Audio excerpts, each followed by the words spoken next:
Les États généraux de la migration et cadres de concertation avec les Maliens établis à l'extérieur ont été lancés ce jeudi après-midi au CICB.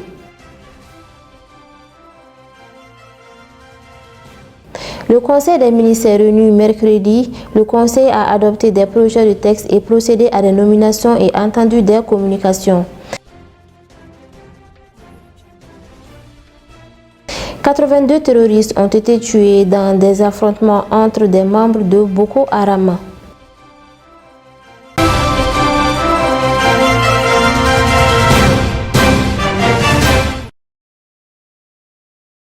Merci de nous rester fidèles. Mesdames et messieurs, bonsoir et bienvenue dans cette édition. Le Centre international de conférence de Bamako a servi de cadre hier jeudi au lancement des États généraux de la migration et cadre de concertation avec les Maliens établis à l'extérieur vers un développement inclusif et une cohésion renforcée. Le thème retenu est la mobilité humaine, facteur d'intégration, de développement et d'enrichissement culturel. Quelle contribution des Maliens établis à l'extérieur à la refondation de l'État. La cérémonie fut présidée par Dr Choguel Kokala Maïga, Premier ministre chef du gouvernement, Abdou Ouattara et Ladji Traoré. Le lancement des États généraux de la migration et cadre de concertation avec les Maliens établis à l'extérieur s'inscrit dans le cadre de la mise en œuvre des assises nationales de la refondation de l'État. L'objectif est de renforcer la participation de la diaspora malienne au développement et de proposer des solutions durables face aux défis de la migration. La présente rencontre s'inscrit dans le cadre de la mise en œuvre des recommandations des assises nationales de la refondation de l'État.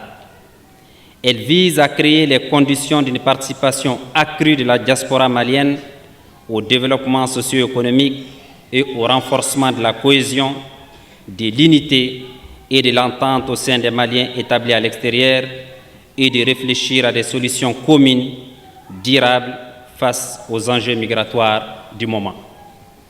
L'organisation des États généraux de la migration et des concertations avec les Maliens établis à l'extérieur est la traduction opérationnelle de l'attention des plus hautes autorités du Mali à l'égard de sa diaspora et des questions migratoires. Cette attention a été illustrée par des actions concrètes. Le thème retenu pour les États généraux de la migration et des concertations avec les Mali établis à l'extérieur est mobilité humaine, facteur d'intégration, de développement et d'enrichissement culturel. Quelle contribution des Maliens établis à l'extérieur à la refondation de l'État. Il s'agit pendant 3 jours de faire un diagnostic des enjeux migratoires et de présenter des initiatives concrètes pour promouvoir davantage le rôle de la diaspora dans le processus du développement national.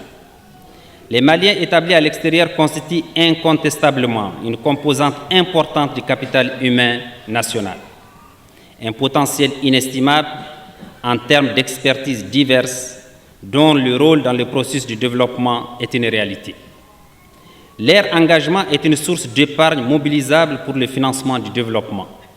En outre, les Maliens établis à l'extérieur, au-delà de leur contribution financière et technique, disposent d'une capacité réelle à dresser les ponts entre les pays d'accueil et d'origine pour faciliter à la fois les échanges économiques et les transferts sociaux. Au nom du président de la transition, le Premier ministre a souligné que la migration est au cœur de la politique de l'État du Mali. Cette rencontre vise à instaurer un dialogue avec tous les acteurs sur les questions migratoires pour trouver des solutions aux défis actuels. À l'ouverture solennelle des États généraux sur la migration et du cadre de concertation avec les Maliens de l'extérieur. Aussi voudrais-je souhaiter la chaleureuse bienvenue à tous les Maliens établis à l'extérieur, ainsi qu'à tous les invités venus divers horizons pour converger ici à Bamako.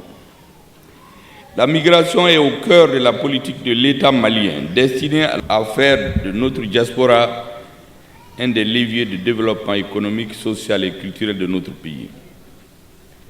La tenue ce jour des États généraux de la migration, combinée aux concertations avec les Maliens établis à l'extérieur, participe de la ferme volonté du gouvernement de continuer à prêter une oreille attentive aux préoccupations des Maliens établis à l'extérieur. Elle vise également à instaurer un dialogue franc et dynamique avec tous les acteurs et toutes les parties prenantes sur les questions migratoires afin de remédier aux difficultés et obstacles auxquels nos compatriotes établis à l'extérieur sont confrontés. Ces États généraux offrent l'occasion, enfin,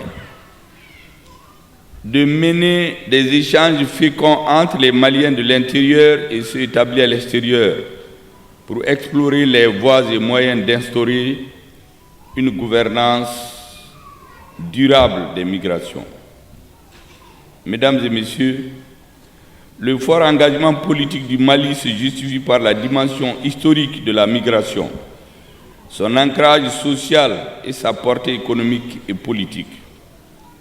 En effet, de par sa situation géographique, ses fortes traditions et sa culture, le Mali se distingue, comme vous le savez, comme pays de départ, pays de transit et de destination des migrants.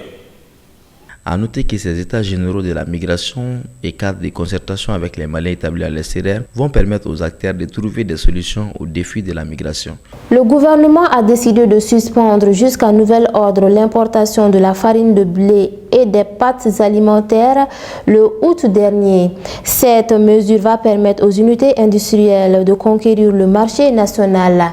Sur le sujet, la Direction générale du commerce, de la consommation et de la concurrence donne des précisions sur les motivations de cette décision. L'importation de la farine de blé et pâtes alimentaires a été suspendue jusqu'à nouvel ordre par l'arrêt interministériel numéro 2023-1960/MIC MEFSG du 11 août 2023. Cette suspension concerne la farine de blé et des pâtes alimentaires des positions tarifaires 11,01,00,0000 pour les farines de froma ou de métail 19,01,00,0000 et 19,02,30,00,00 pour les pâtes alimentaires. Pour en savoir plus des motivations de cette décision, le directeur général du commerce, de la consommation et de la concurrence s'est prononcé là-dessus. Zédion Damélé a d'abord tenu à rappeler que le développement économique d'un pays repose essentiellement sur la vitalité de son tissu industriel. Selon notre interlocuteur, ces mesures de suspension temporaire ont été prises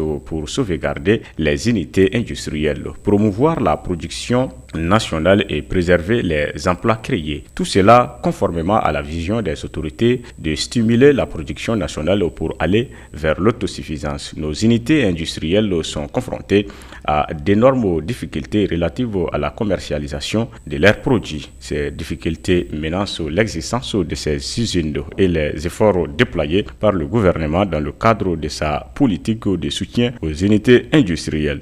L'État accorde beaucoup d'avantages pour permettre aux unités industrielles de s'installer et fonctionner. Lorsque l'existence d'une usine est menacée, cela veut dire que tous les efforts de l'État à déployer auparavant sont voués à l'échec. Dès que l'usine n'arrive pas à écouler ses produits, c'est la fermeture et la suppression des emplois, a développé le directeur général de la DGCC. Pour Zédion Damélé, au regard des difficultés sur le plan international, nous devons compter sur son propre unité de production. Promouvoir la production locale pour couvrir les besoins de consommation. Sinon, on sera confronté un jour à des difficultés énormes. Quand on prend le cas de l'oignon et du sucre, bien vrai que nos opérateurs ont des ressources financières, ils n'arrivent pas à payer des produits parce que, tout simplement, le Maroc et l'Inde ont interdit les exportations, a-t-il expliqué.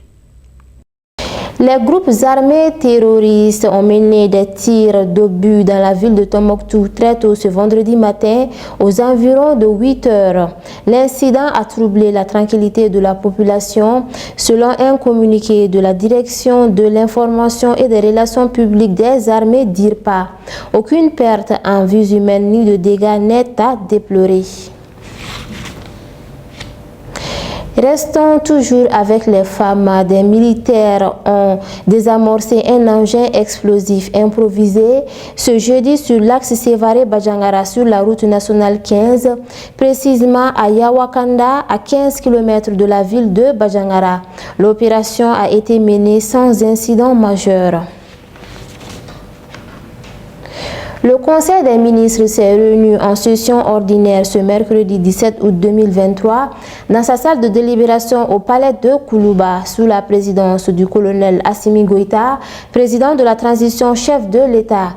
Après examen des points inscrits à l'ordre du jour, le Conseil a adopté des projets de texte, procédé à des nominations et entendu des communications.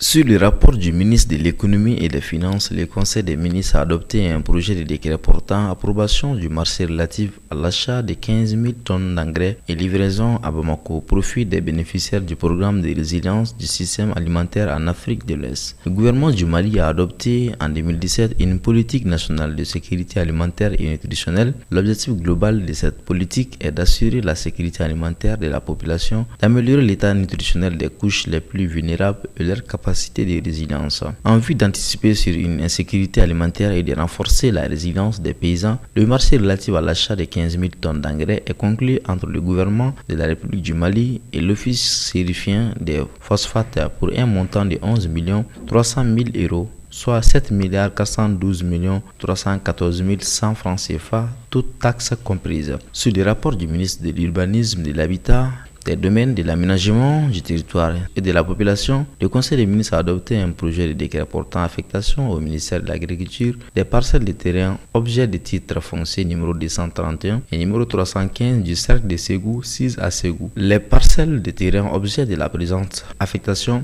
de superficie respective de 90 ar, 00 centiares et 70 ar et 54 centiares sont destinés à la construction d'un nouveau siège pour la Chambre régionale d'agriculture de Ségou. Au chapitre des mesures individuelles, le Conseil des ministres a procédé à des nominations. Au chapitre des communications, le ministre de la Refondation de l'État chargé des relations avec les institutions a informé le Conseil des ministres du projet d'étude sur la situation du portefeuille et la gestion des participations de l'État dans les entreprises publiques et les entités à vocation économique et financière. Conformément aux recommandations des Assises nationales de la Refondation et suivant les instructions du président de la transition chef de l'État, l'action gouvernementale doit fixer des mesures urgentes pour une meilleure préservation des intérêts nationaux dans la gestion des structures, sociétés et entreprises à contribution et ou à participation étatique. Le ministre de la Réconciliation, de la Paix et de la Cohésion sociale chargé de l'accord pour la paix et la réconciliation nationale a informé le Conseil des ministres de la nomination du président et des membres du comité d'orientation de l'autorité de gestion des réparations en faveur des victimes des crises au Mali et du secrétaire exécutif de la dite autorité. Le ministre de la Santé et du Développement social a informé le Conseil des ministres de l'évolution de la maladie à coronavirus marquée par une stagnation du nombre de cas testés positifs par rapport à la semaine précédente. Le président de la transition chef de l'État a cependant appelé la population au respect strict des mesures de prévention et de lutte contre la maladie.